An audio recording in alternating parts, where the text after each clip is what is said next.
Well, hello everybody and welcome to our first tutorial making our first person shooter game. This is going to form the core of any of our VR sessions or any of our 3D games development sessions moving forward for this academic year. So this is our rough structure for this session. There are eight activities, 8 tasks that you're going to be producing over the next 2 hours or so. I've split the videos up into 2 parts. Part 1 will cover sections 1 through 4 and part 2 will cover sections 5 through 8. We're going to be importing an asset, getting the character controller from the asset store and using that as the core for our project. We're going to be doing our shooting system where we are able to shoot a target, making sure then that we improve that into a more complex shooting system where we only shoot things that are desirable to shoot using a tag system. And then adding a health system so enemies take multiple hits to defeat, and that will be the end of part 1. From there we're going to add a score system, adding score that will increase when that's destroyed, having that move us to the next screen when you reach a certain value, so when you defeat 5 or 10 enemies you move to the next screen, and then adding a main menu that will allow you to change the build order, and then we're going to be adding a weapon to customize it a little bit so you're not shooting directly from the character anymore, now you're going to be shooting instead from the barrel of the weapon. So let's start with point number 1, importing an asset through the asset store. So first things first, if you haven't seen my intro tutorial on how to use Unity or you're unfamiliar with it, I encourage you to go and watch that first. But before we do, let's go back to Unity Hub. So Unity Hub, if you remember, is our one-stop shop. This is the first time you signed in to Unity on these machines. Make sure you sign in. There'll be a sign-in screen. You can sign in with your Google account. There'll be a sign-in with Google option, a sign-in with your college details if you would like. From here, what you'll be able to do is to create a new project.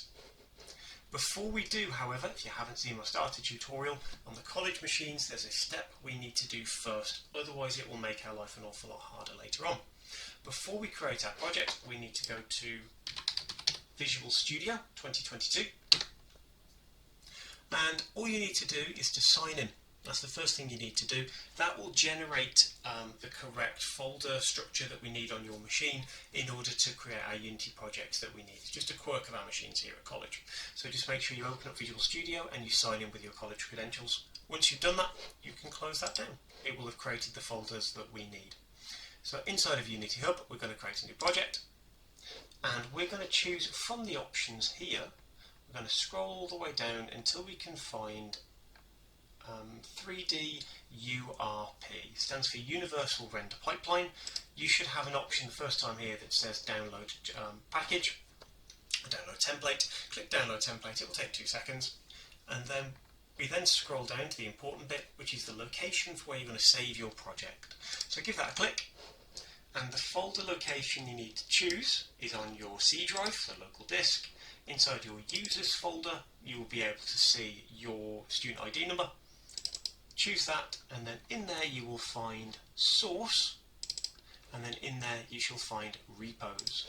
That's the folder that we want, and then you can name your project FPS. I've already got one called FPS, which I'll be jumping to a little bit later on, so I'm going to call mine FPS-2, but you call yours FPS for first person shooter. Create your project. That will take a moment while it builds. While we're waiting for that to create, let's just go through our tasks for this session as well. So creating the character controller from the asset store, or getting that from the store I should say. If you remember from before we broke up for the summer, I demonstrated how you can use a provided template to do that. That's now been moved into the asset store. The asset store is your repository for all assets that have been created by Unity and other providers as well. Random people have added to the asset store. Some of these things are paid, some of these things are free. So while we are waiting for that to create the project, it's going to show you the Unity Asset Store.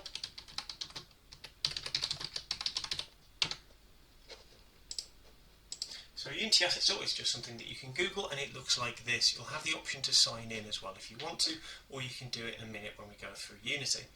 The Asset Store allows you to search for, well, whatever you like. So if I wanted to search for boat, if a boat was a key part for my game, well there you go, there's a bunch of 3D models for boats, or it may be complete packages, it may include code, it may include colliders, it may involve complete scenes, you don't know, it depends what people have put up. You can obviously see the pricing for certain assets as well, but I tend to just go for the free assets and remind you, you are not expected to pay any money for your project. You don't have to part with any cash in order to create your project, but you can if you choose to. There's nothing wrong with that. We are, however, going to be using the first person template, which I'll be showing you a little bit once this package is created. So my package is now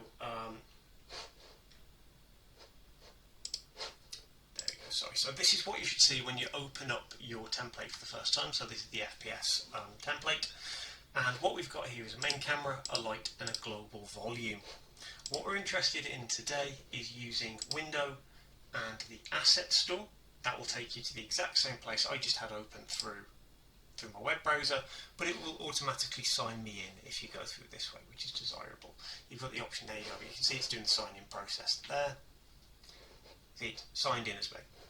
So just make sure you are signed in there. There'll be an option to choose if you want to. What we are looking for is first person. So in the top, search for first person. And again, make sure you choose the pricing, free assets, where you can move the slider all the way down. Here's the one we're interested in. The starter assets from Unity Technologies. Give that a click. Open in Unity, you may see an option for import. It may say something slightly different, but press that button and it will usually come up with a button saying open this in Unity, and you want to click yes. Now this can be a little bit funny. You can see I've downloaded a lot of packages in my time. I've got 176, you should have one or two. And this is the one that we want, the starter assets first person controller. We're going to download that. You should have a download button rather than a re-download button. So give that a download. That will take a moment to download. You may get a spinny circle once it's complete. Because I'm already at this stage, once that's downloaded, you should be able to import. So I'm just going to press the import button straight away. It will tell you that there are dependencies. So yep, install and upgrade those dependencies. It will restart Unity and may pop up with another button as well. If this takes a little bit longer for you guys, don't worry. It's just that I've prepared this already because I've preset it up. As fun as it is to watch a loading bar, I don't want you guys to have to do that.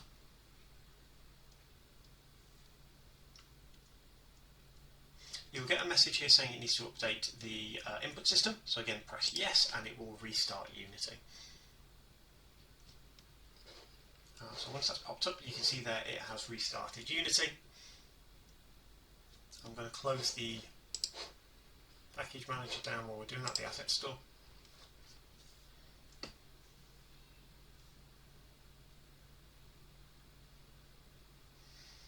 Okay, the package manager should reopen, should take you back to where you were previously. And because I've got so many assets, I'm going to use the search button up here. And I'm just going to search my first person assets. Okay. Now, because it's going to take mine a while to reset, I've prepared a scene already because this has taken quite a long time on my personal machine because I've got so many assets.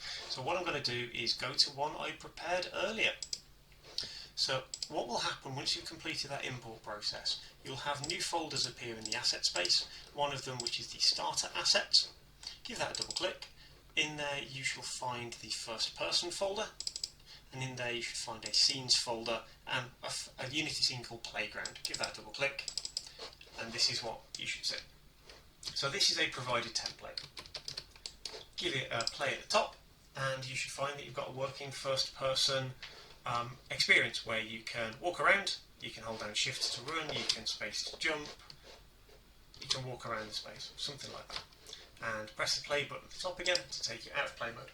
That's the starting point. So once you've got that working, that is the importing an asset from the asset store done. Now let's make it so our little capsule can actually defeat things by pointing at them. In order to be able to shoot, we need some things that we can shoot. So what we're going to do is create some simple cubes in our scene. We're going to put one there, one there, one there, and we're going to be able to shoot them. Game object, 3D object, this is at the top here, so game object, 3D object, and cube. And I'm going to position the cube. You can see that it's glowing to show me it's underneath the floor. So I'm going to position it over here. And remember, you can use right mouse click and WAS and D to move around in the scene view. Just make sure when you are making anything, you're out of play mode. You don't want that button to be blue, otherwise it will forget your changes that you're making. I'm going to create this asset here. And what we're then going to do with our asset is just have it be ready to shoot. So we've got a simple little cube and we're going to be able to shoot it. What I would like is our player, which is represented by player capsule in the hierarchy. You can left click on it there, you can left click on it up here. We're going to add a component to it. So we've got all of these components all the way down here. First person control, basic rigid body, blah, blah, blah, blah, blah, blah, blah. We would like to add a new component. A component is nothing more than just a section of script, a piece of code, and we're going to write our own custom one now. We're going to create a new script called shoot with a capital S. The capital S does matter. We're going to create a new script by clicking new script, and then we're going to create and add that new script called shoot. If you put your project in the improper location, your life will now get a little bit more difficult because it won't do the autocomplete for you. So that's why it's really important that whenever you do make a project, you do put it in the correct location in that repos in your source folder. Once it's created this shoot script and added it as a component, you can double click on the grayed out word shoot, and that will open up your code in Visual Studio. This is what you get by default when you create a piece of code. You get some sections at the top saying what the code is using. You get the class declaration.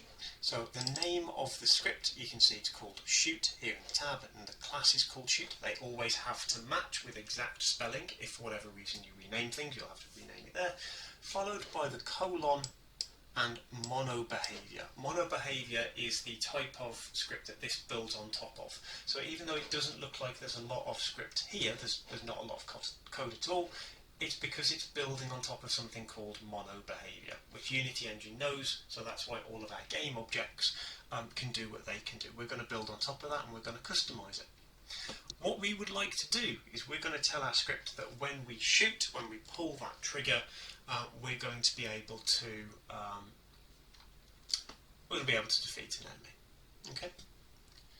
So what we're going to need to do here is we're going to customize our code. We're going to say to use our input system. So every time the scene is refreshed, we're going to call input with a capital I, input.get mouse button, and it gives you useful information about what that returns. So this does whether it's held down. This one says returns true during the frame the user pressed it. So we want get mouse button, open and close regular brackets, and inside the regular brackets I want a 0. The 0 means left mouse click, by the way. I'm going to wrap all this, however, in an if statement. So if open regular bracket, input to get mouse button down, close your brackets, open your squiggly brackets. Now I opened one which is shift and the one next to P, and it automatically put a closing one in for me. Then I'm going to press enter to say what do I want to have happen when I pull the trigger. For now, all I wanted to do is to display the word pew pew pew. I'm going to keep it simple. I want to say pew pew pew. To do that, we're going to use debug.log. Notice the uppercase D and L. Open and close regular brackets, and in the regular brackets, two quotes, which is shift and 2, and we're going to write pew pew pew. At the end of that line, I'm going to write semicolon to say that I'm done. If you're wondering how I got to the end of that line really quickly, on your keyboard you have an end button which takes you to the end of the current line. In Visual Studio you'll now notice that the shoot script has a little star next to it, a little asterisk. That means this script is not saved, so Unity won't know about it. So Control S to save it, or you can do File and Save, but Control S is far better. That means it's saved. You can then minimize Visual Studio, and what we're going to see in a moment, I expect, is an error.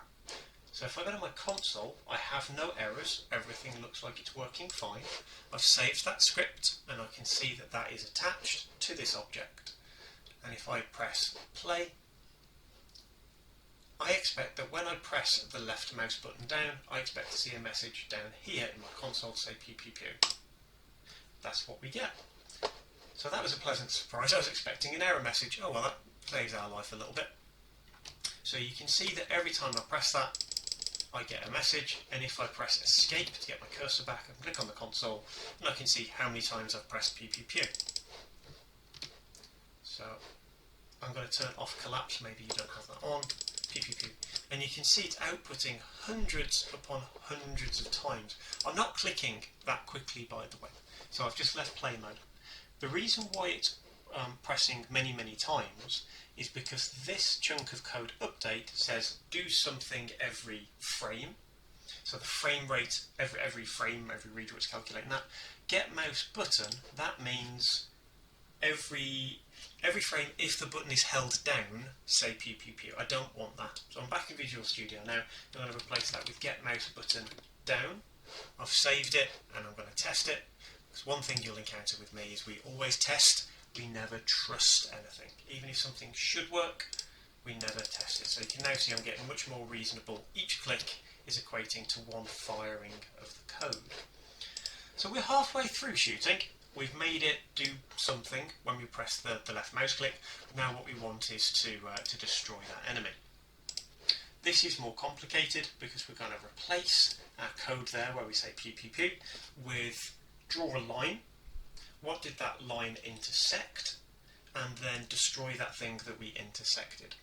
So to do that, we're going to do, I'm going to replace that line of code, press delete. I'm going to replace it with raycast hit. Raycast hit, again I'm choosing it from the drop down rather than typing it all out. I'm pressing space and then I want to give it a name. Visual Studio has given me a handy recommendation here, which is hit. I can take that. If I press tab on my keyboard, it will auto-complete, or we can just type it out. So I'm creating this thing called raycast hit with a name of hit and semicolon to say that I'm done. Then I'm creating an if statement underneath that to say if uppercase P physics.raycast, and then raycast, if I hover over it, wants to know a bunch of information. This can look overwhelming at the minute, but this is information about what raycast now wants to know, which is where are we starting to shoot from, which direction are we shooting in, what is the range, and what should I store information in about what I have hit. So our current position is transform, all lowercase, transform dot position. That corresponds to the position in the transform component of the object, wherever the player is, the thing with the script that is attached to it, transform.position, comma, the direction we want to be shooting in, which is transform, the object the script is attached to, its forward direction, to go forwards, comma. Now it's giving me advice here for max distance, but I don't want to do max distance. Yes, I'm going to do that in a moment. So now what I want to say instead is the information we're going to store out about this hit. I'm going to put out, hit, comma, and now I can pass the range of our gun, the distance of our raycast. I'm going to give it a range of 100, and in Unity, every measurement is measured in meters. So in Unity, each of these squares on the floor represents 1 meter in the world. So this is particularly useful if you're trying to make a first-person game or a VR game. At the end of that if statement, we open a squiggly bracket, and again it will close a squiggly bracket for me. Remember, that's shift and the one next to P.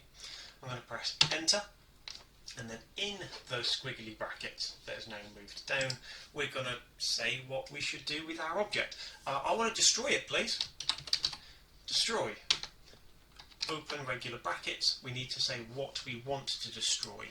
Well, I want to destroy the thing I hit, please. So destroy the thing I hit.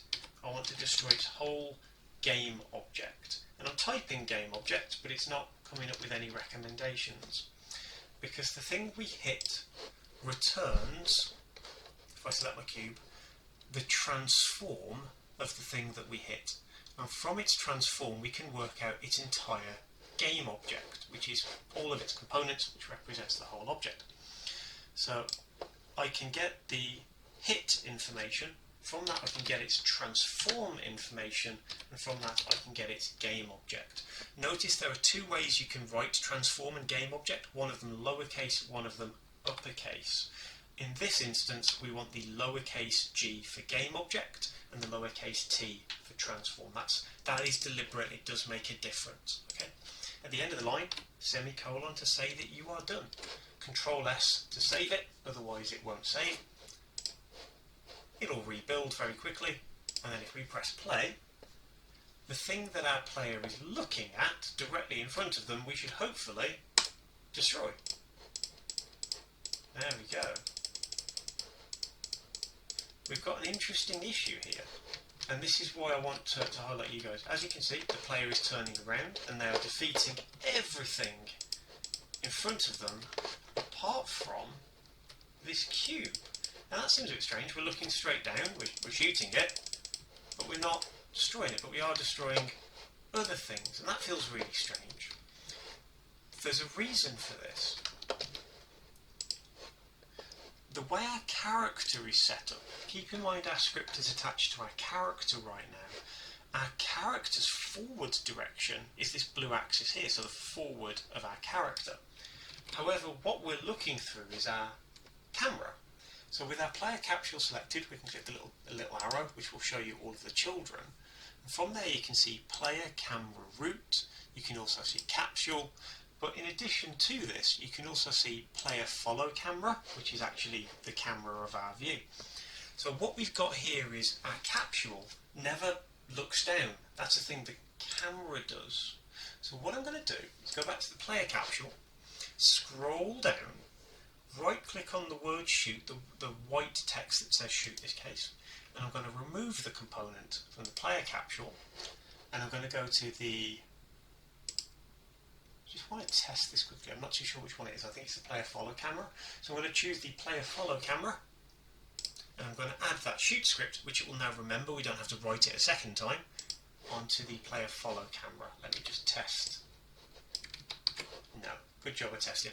Don't add it to the player follow camera. If you have added it, just right click and remove like we did. It will be on the main camera by default. So I'm going to add the shoot script. Again, you can type the word shoot if it's disappeared. I'm just going to make sure that that is the correct thing. Test it, never trust it. Let's see what's happening now.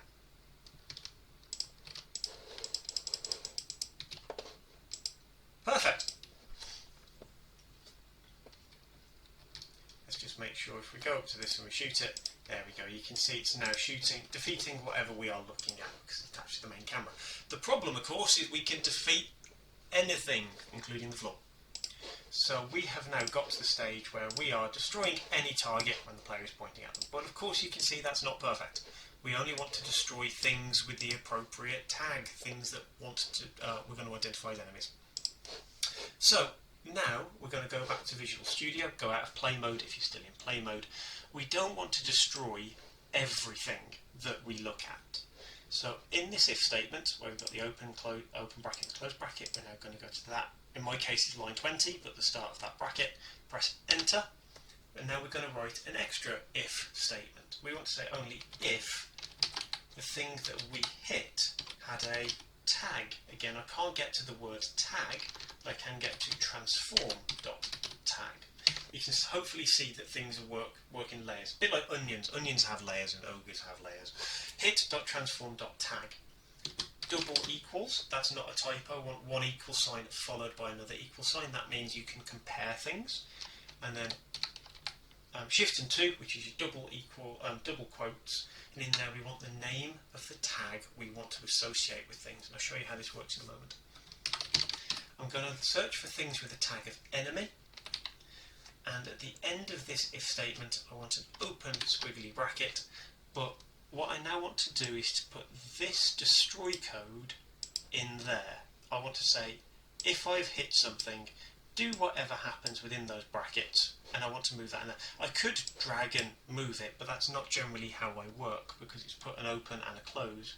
What I'm going to do in this case is delete the closed one, go to the end of my destroy line, press enter, and put that in. And it will automatically line things up. These are what we call nested now. So you can see the update loop, which runs every frame, starts there and ends there. The if statement for have we pressed the left mouse button starts there and ends there, and everything inside of that happens. We have an if statement here for if the ray has hit something, we then go from there to there, in which case check was that thing an enemy, in which case to do this, and you can see the nesting. Again, Control S to save it, because you can see up there it's not saved. At the moment though, if I run the game, nothing is tagged as an enemy. If I walk around, you can now see I'm left clicking, and I'm not defeating any enemies, because I don't have any enemies. If I select my happy little cube in the middle here though, it's currently got the tag of untagged, it's not got a tag. So that's the thing you want to change. We can choose the drop down. There isn't a thing there that says enemy yet, but we can add tags, we can customize and make our own. So we're going to add a tag, we click this plus icon, I'm going to write enemy exactly as we spelled it in our script with a capital E in my case. I'm going to save that. That will make a new tag that doesn't attach the new tag yet. So once I've made it, I'm going to click on the cube again, choose the drop down, and now you can see enemy at the bottom. If we've done this all right, enemy should be the only defeatable thing in our world now. There it is, and we can't defeat anything else. Progress! The last thing we want to do though is make it so enemies take multiple hits to defeat. As opposed to being able to be defeated in a single shot, we're going to have it take 3 hits to defeat an enemy. In order to do this, we're going to modify the way our shoot script works. Our shoot script at the minute, every time it hits an enemy, destroys the enemy. That's not going to be good if you've got a boss battle or you've got an enemy that takes multiple hits. That's not great. So what we now want to do is we're going to tell our enemy to have its own script as a way of managing its own health. And a script, it's a component. So we're going to add a component to our cube, and we're going to add this component, we're going to call it health. Capital H for health. That's a new script. And create an add. Again, Visual Studio has chosen to pop up in my case, but not useful. So the health script is added, double click on the greyed out word health, and that will open Visual Studio with your health script in there. This script is going to be really easy. You ready? You watch this? I'm selecting everything from line 7 to line 17, the start instruction, the update instruction, and I'm just deleting it, gone, boom, easy. What we want to do is to create a variable in here that will record how much health the player or the enemy has. To do that, we're going to make it public. So that means all scripts can access this, it's publicly accessible information. If it wants to be a whole number, we would write an int for integer. If it were to be a decimal number, let's say you could do decimal amounts of damage, like 0.5 damage or 0.1 points of damage, you would have this be a floating point value. However, for today we're keeping it simple, we're going to have an integer.